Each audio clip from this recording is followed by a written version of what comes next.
Mmawa bwino ndi nthawi ya nkhani kuno ku MBC ndipo muli ndine Mayiki Mlongoti koma poyamba nayi mitu yake.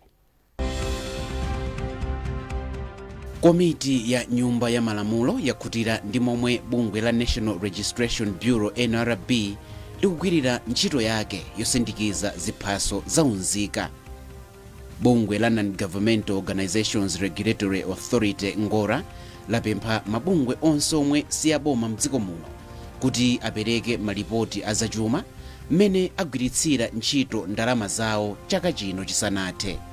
Ndipo mu nkhani za masewero zokonzekera zonse za mwambo okhazikitsa chikho cha mpira wa basketball cha ndalama zokwana 45 miliyoni kwacha cha ligi ya Northern Zone Basketball zili mchimake.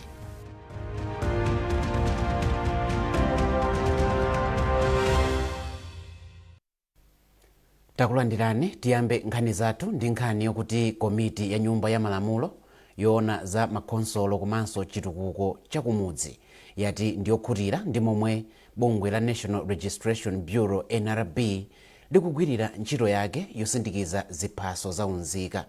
Wapampando wa komiti a Horace Chipuwa wanena izi ku Lilongwe pomwe komiti imakumana ndi akuluakulu a bungwe la NRB kuti amve mavuto omwe bungweli likukumana nawo.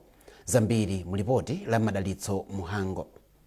Popereka lipoti lawo ku komiti ya nyumba ya malamulo yoona za makonsolo ndi chitukuko cha madera akumudzi, akuluakulu a bungwe la NRB anafotokoza ena mwa mavuto omwe bungweli likukumana nawo pa ntchito yosindikiza ziphaso za unzika. Mmodzi mwa akuluakulu ku bungwe la NRB, a Godfrey Zulu, ati kuchepa kwa zipangizo zogwiritsa ntchito posindikiza ziphaso komanso kuchepa kwa anthu ogwira ntchito ndi malo ogwira ntchito ndi ena mwa mavuto omwe bungweli likukumana nawo, zomwe akuti zikuchedwetsa kagwiridwe ka ntchito ka bungweli. Iwo ati ngakhale izi zili chomwechi, bungwe lawo lakwanitsa kulemba komanso kusindikiza ziphaso za anthu 12 miliyoni m'dziko muno.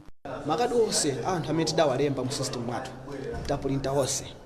titapulinta onsewo kwasankuti ambe kuagawa makadiwo. So pozindikira kuna kuti kalembera wa mavoti ali mkati, NRB nazokuna kuti anthu amene tidawalemba kumidziko ali ndi mafomu athu amene tidawapatsa.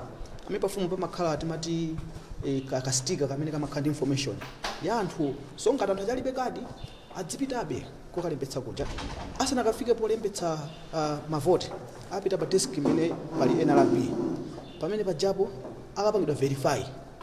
Wapampando wa komiti ya nyumba ya malamulo yoona za makonsolo ndi chitukuko cha madera akumudzi, a Horace Chipuwa, ayamikira bungweli pochilimika pa ntchito yosindikiza ziphaso ponena kuti izi zithandizira kuti anthu ambiri akalembetse mkaundula wa mavoti. Achipuwa komabe ati bungweli likuyenera kupereka ziphaso kwa anthu nthawi yabwino ndi cholinga choti akalembetse mkaundula wa mavoti. Taona kuti anthu akukwanitsa agwira ntchito bwino chifukwa atiuza kuti padakali panopa anthu opitirira 12 miliyoni amene ali nzaka kuchokera pa 16 kupita mtsogolomo alembetsedwa, komanso ana amene angobadwa kumene 4 miliyoni alembetsedwanso.